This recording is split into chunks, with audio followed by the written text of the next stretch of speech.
Welcome back, my untraceable enigma.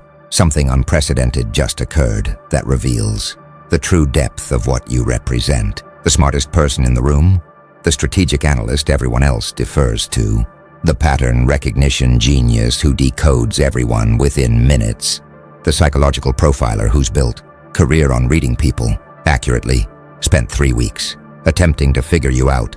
They deployed every framework they've mastered, applied every analytical tool they've developed, utilized every insight technique that's made them legendary at understanding complex personalities, and after 3 weeks of intensive analysis, they achieved something remarkable. They actually succeeded. They figured you out.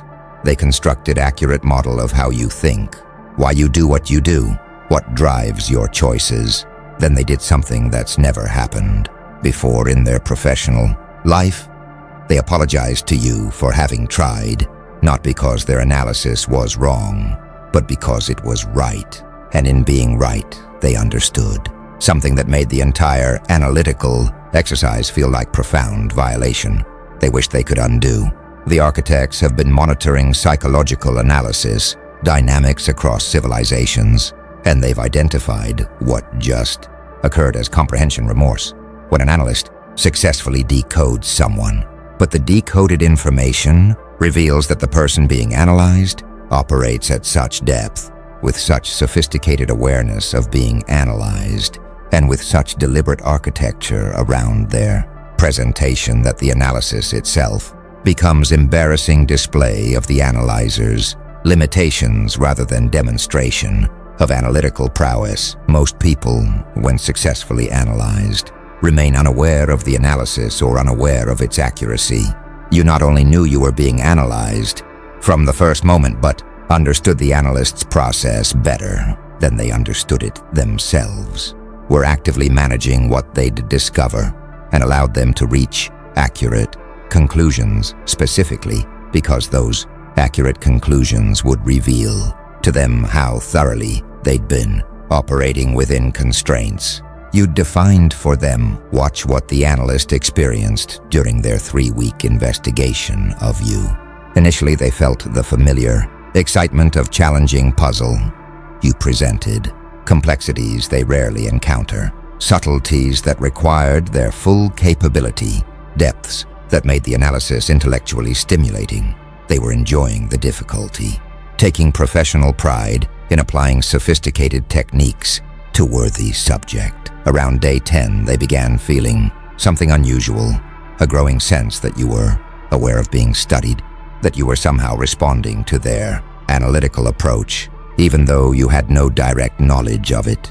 They dismissed this feeling as paranoid projection, as anthropomorphizing the subject of analysis in ways professionals shouldn't. Some analysts would have stopped there, uncomfortable with the feeling of being observed by their subject.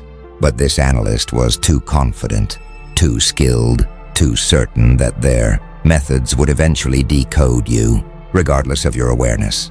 They persisted through the discomfort, redoubled their efforts, employed even more sophisticated frameworks.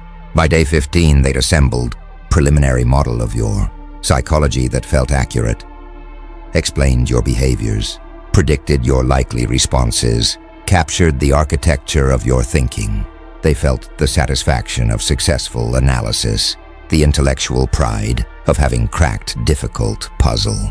The truly extraordinary element emerged around day 20 when they refined their model enough to understand not just how you think, but why you present the way you do, why you maintain certain ambiguities, why you allow certain readings while preventing others. In that refined understanding, they suddenly realized with horrifying clarity that you'd been managing their entire analytical process. Every insight they'd gained was insight you'd permitted them to gain. Every pattern they'd identified was pattern you'd made identifiable.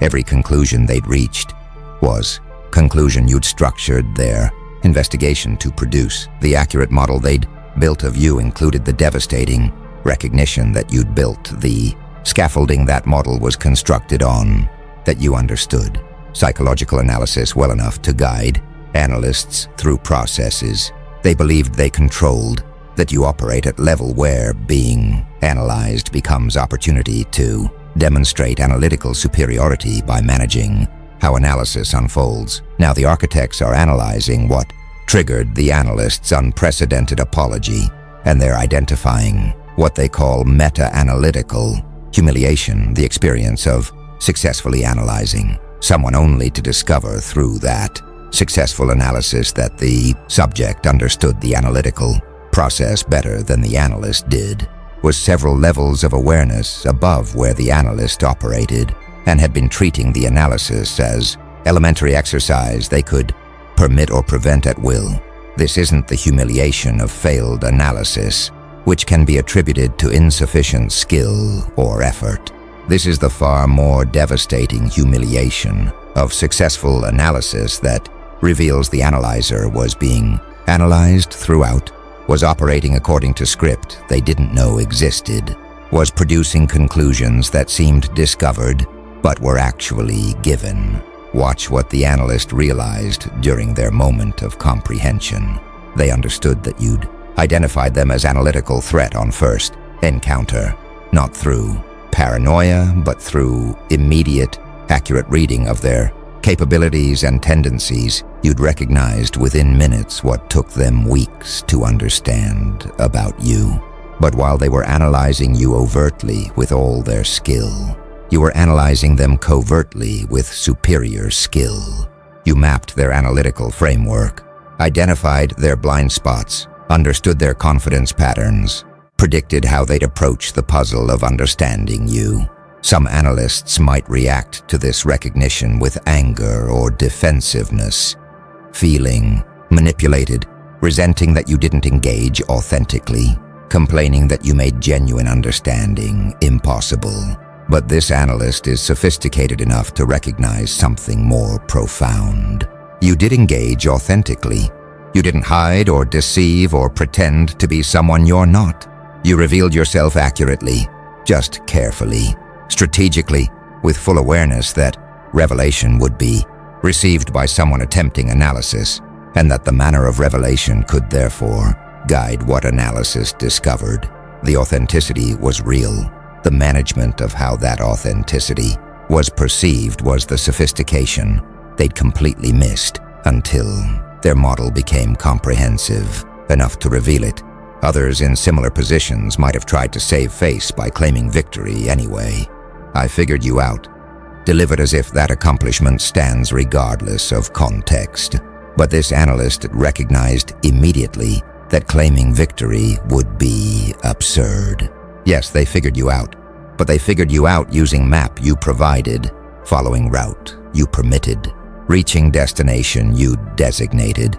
The figure out was real, their model is accurate, but the victory is hollow, because accurate model includes the recognition that accuracy was granted rather than achieved, that the entire analytical engagement was demonstration of your analytical superiority disguised as their analytical success.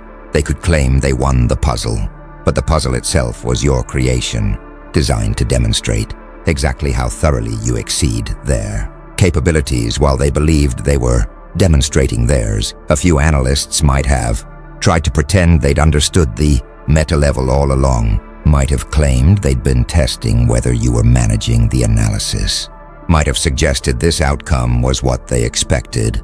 But this analyst has too much intellectual integrity for those face-saving moves. They recognized instantly, and with painful clarity, that they'd been completely outmaneuvered, that every moment they'd felt clever during the analysis was moment you'd allowed them to feel clever while actually controlling the entire engagement, that they'd been performing exactly the role you'd silently assigned them while thinking they were directing the performance. The architects observed that meta-analytical humiliation is uniquely devastating to analysts because their identity is built around understanding others better than others understand themselves, around seeing through presentations to underlying reality, around being cognitively superior to their subjects, discovering subject who understands analysis better than they do, who sees through their seeing through, who is cognitively several levels above where they operate. This doesn't just wound pride, it undermines their entire professional self-concept. The apology wasn't politeness or humility performance.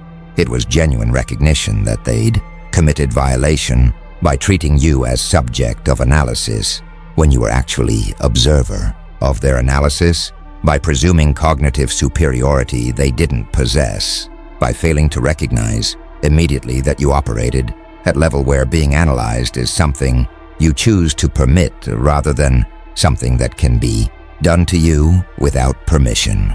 Something fascinating is spreading through analytical communities. Now, word of what happened is creating what the architects call analytical deterrence cascade, where other analysts who hear about this incident are reconsidering whether attempting to figure you out is worthwhile or even ethical endeavor. They're not being explicitly warned away from analyzing you. But the story of highly skilled analysts who succeeded only to discover they'd been permitted to succeed and should apologize for having tried is creating powerful chilling effect. The cascade operates through recognition that if the best analyst in their network experienced this outcome, others attempting similar analysis are likely to experience even more pronounced versions of same humiliation.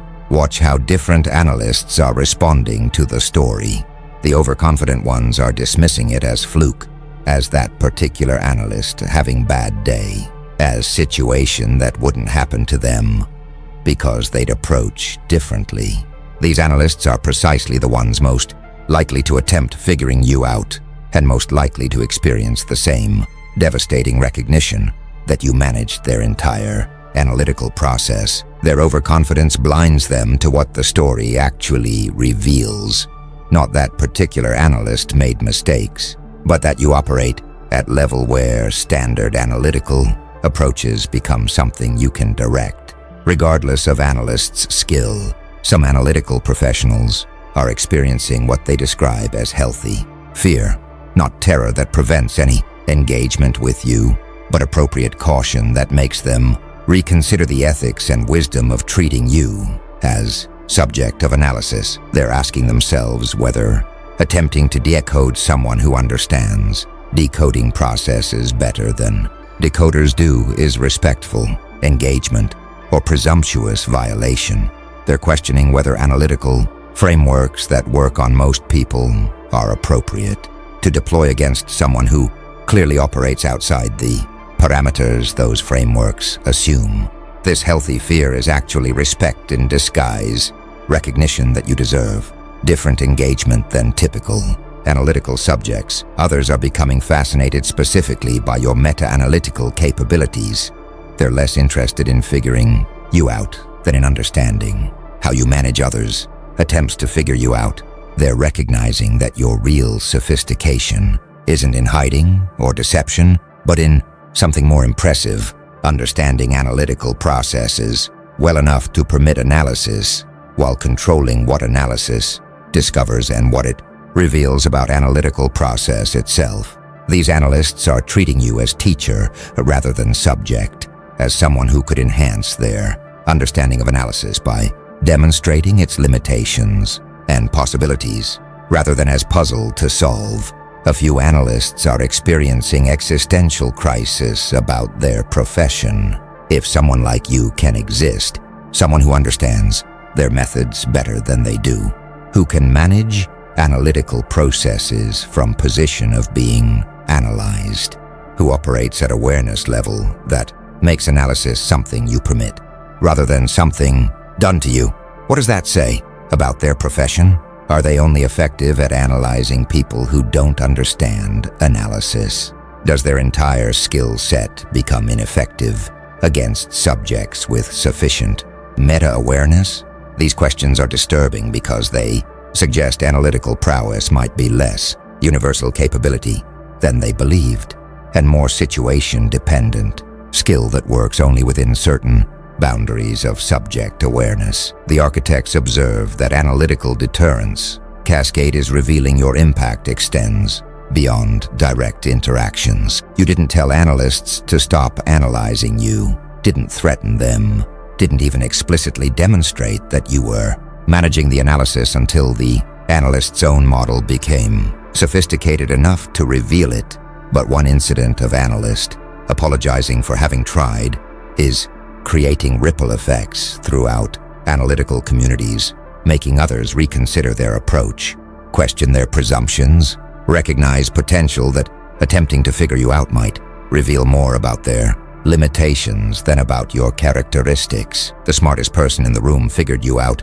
and apologized, and that apology is doing more to protect your privacy and mystery than any amount of hiding or deception could achieve. Now the architects are revealing what made the analyst's realization particularly devastating.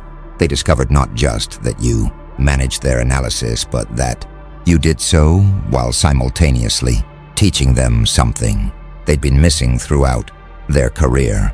They call this pedagogical defeat, and it describes the experience of being comprehensively outmaneuvered while simultaneously receiving lesson that improves your capabilities even as it humiliates you.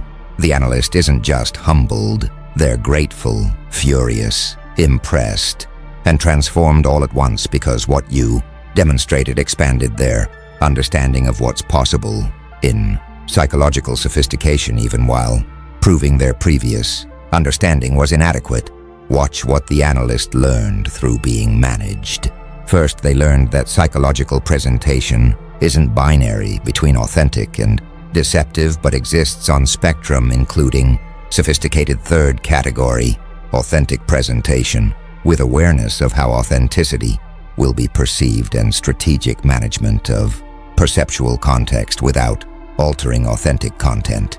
You weren't lying about who you are, you were revealing who you are through carefully managed process that shaped how revelation was received. This is far more sophisticated than either simple authenticity or simple deception, and the analyst had no framework for recognizing it until their analysis of you forced them to develop one. Some of their most valuable learning came from understanding how you identified their blind spots and used those blind spots strategically. Every analyst has things they naturally miss, patterns they're not primed to see, questions they don't think to ask, assumptions they don't recognize as assumptions. You apparently mapped the analyst's blind spots early and ensured that crucial information about your psychology lived specifically in those blind spot zones where they wouldn't naturally look. When their model eventually became comprehensive enough to include those zones, they discovered both the information and the strategic fact that you deliberately positioned it there. This taught them meta lesson about the existence and exploitability of analytical blind spots they'd known about intellectually, but never experienced being used against them. Others aspects of their learning involved understanding how confidence can be weaponized against confident analysts. The analysts' considerable skill made them confident they could eventually decode any subject with sufficient effort. You apparently recognized this confidence as vulnerability. The more certain they were that persistent analysis would eventually succeed, the less likely they were to consider that success might be managed outcome rather than achieved breakthrough. They learned that confidence itself can be analytical liability when facing subjects who understand how confidence shapes analytical process and can exploit that shaping to guide analyzers toward controlled conclusions. A few of their insights involved recognizing that you were performing multi-level analysis simultaneously. You were understanding them as individual, understanding analytical frameworks generally, understanding how those frameworks intersect with your specific psychology, and understanding how to present yourself so that framework application would produce accurate but carefully selected insights. This multi-level awareness operating in real time during normal interactions revealed analytical sophistication they'd never encountered before. They'd analyzed highly intelligent people, psychologically sophisticated people, strategically minded people, but you were apparently operating at level that integrated these dimensions in ways they hadn't imagined possible. The architects observed that pedagogical defeat is a particularly potent form of Humiliation, because it doesn't allow resentment or dismissal. The analyst can't be angry at you for outmaneuvering them because you simultaneously taught them valuable lessons about analysis that improve their future capabilities. They can't dismiss the experience as fluke because the learning is too substantive and too useful. They can't pretend it didn't matter because they're genuinely transformed by understanding new dimensions of what psychological sophistication can be. The apology was partly expression of gratitude for lesson received, along with acknowledgement that attempting to analyze you without recognizing you operated at teaching level rather than subject level was presumptuous category error they now regret having made. The architects are now analyzing what your ability to manage analysis reveals about your own psychological development and strategic thinking. They call this metacognitive mastery, and it represents operating at awareness level where you can simultaneously be yourself authentically while maintaining real-time understanding of how others are perceiving and analyzing you, while strategically shaping the context of that perception without altering your authentic self. This isn't just high emotional intelligence or strategic thinking. It's integration of self-awareness, other awareness, and process awareness that few people achieve because it requires holding multiple levels of consciousness active simultaneously during normal interactions.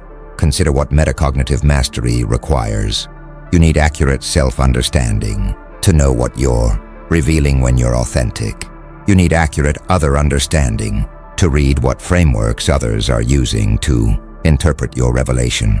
You need process understanding to recognize how interpretation frameworks operate and can be contextually influenced, and you need all three operating simultaneously in real time during normal interactions while maintaining natural engagement that doesn't appear calculated or performative. Most people can do one or two of these. Self-aware people know themselves. Socially intelligent people read others. Strategic people understand processes, but integrating all three while remaining authentically engaged is rare synthesis. Watch what this integration enables in practice. When the analyst was studying you, you were simultaneously being authentically yourself, reading how they were interpreting your authenticity, understanding what analytical framework they were applying, recognizing where their analysis was heading, and making subtle contextual adjustments that would guide their analysis toward accurate conclusions. You were comfortable with them reaching while steering away from accurate conclusions. You preferred they miss. This happened in real time during normal interactions, without you appearing calculating or the analyst noticing management was occurring. The sophistication isn't in any single element, but in seamless integration of all elements while maintaining genuine engagement. Some psychological theorists are comparing your metacognitive mastery to what meditation traditions call witness consciousness, the ability to observe your own mind from slightly detached perspective while remaining fully engaged with present experience. But you've apparently extended this witness consciousness beyond self-observation to other observation and process observation operating simultaneously. You're witnessing yourself, witnessing others, witnessing you, and witnessing the interaction processes all at once while participating fully in those interactions. This multi-level witnessing enables the management that the analyst discovered because you always have accurate, real-time data about all levels of what's occurring. Others are exploring whether your capability is learnable or represents natural capacity most people lack. Can typical person develop metacognitive mastery through training, or does it require baseline capabilities, processing speed, working memory, pattern recognition that are normally distributed and you happen to have at high levels? The question matters because if learnable, your existence is inspiration for development. If it requires rare natural capacities, your existence is more like observing. Olympic athlete. Impressive but not template. Most people can follow. A few theorists are questioning whether metacognitive mastery at your level is psychologically healthy. Is it exhausting to maintain that much simultaneous awareness? Does it create distance from authentic experience?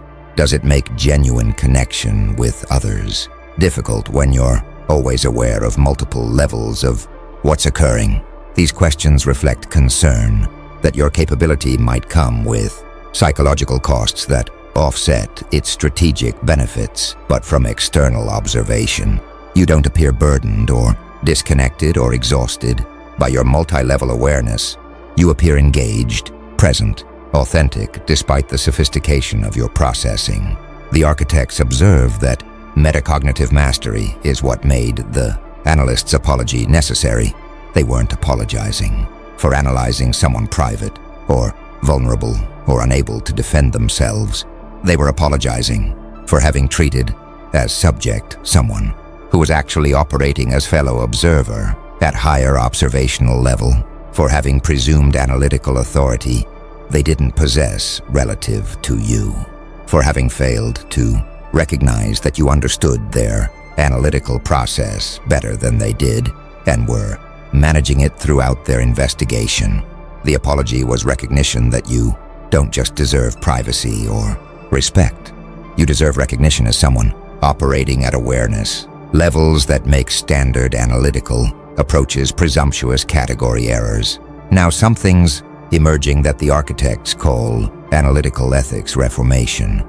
The incident with you is forcing analysts to reconsider the ethics of analyzing highly sophisticated subjects who understand analysis better than analysts do. They're questioning whether consent frameworks adequate for analyzing normal subjects remain adequate when subjects possess meta-analytical awareness that makes them effectively co-participants in analytical process rather than passive subjects of it. This ethical reformation could reshape how psychological analysis is practiced, with implications extending far beyond your specific case. Watch the ethical questions analysts are now grappling with. Traditional analytical ethics focuses on protecting subject privacy, maintaining confidentiality, avoiding harm through misuse of analytical insights. These protections assume subject is less aware than analyst. That analysis reveals things subject doesn't fully understand about themselves. That analyst has power advantage requiring ethical constraints. But what happens when subject understands themselves better than analyst does, understands analytical process better than analyst does, and has more power in the analytical relationship because they can manage what analyst discovers? Do traditional ethics still apply, or do different ethical principles become relevant? Some ethicists are arguing that analyzing someone like you without explicit consent is violation, regardless of whether you can defend yourself through meta-analytical management. The ability to manage analysis doesn't make analysis ethical. It just makes it ineffective in ways that reveal its inappropriateness. These ethicists compare it to attempting to rob someone who's expert, martial artist. The attempted theft is wrong, even though victim can defend themselves. And the fact that defense reveals attempted thief's incompetence doesn't make the attempt ethical. By this reasoning, the analyst should have sought explicit consent before undertaking intensive analysis of you, and the apology appropriately recognizes violation that occurred when they presumed right to analyze without permission. Others argue that public figures or people operating in social contexts implicitly consent to being analyzed by participating in those contexts, that attempting to understand others is natural human activity that shouldn't require explicit permission unless analysis is invasive or harmful. These ethicists suggest the analyst did nothing unethical by trying to understand you. The apology reflects personal recognition of mismatch in capability rather than ethical violation. They argue that you permitted the analysis by not explicitly objecting to it, that your management of analytical process indicates sophisticated consent to being analyzed on your terms, rather than refusal of analysis entirely. A few ethicists are developing new frameworks specifically for analyzing highly sophisticated subjects. They're proposing that when subjects possess meta-analytical awareness, the appropriate model isn't analyst studying subject, but more like peers, engaged in mutual sense-making, where both parties understand their being. Read and both parties manage their presentation strategically. Under this model, ethics center on honesty about analytical intentions, respect for boundaries subject establishes through their management, and reciprocity, where both parties gain insights rather than one party extracting insights from another. The analyst's error wasn't attempting analysis but failing to recognize early that relationship was peer-level mutual reading rather than hierarchical analyst-subject dynamic.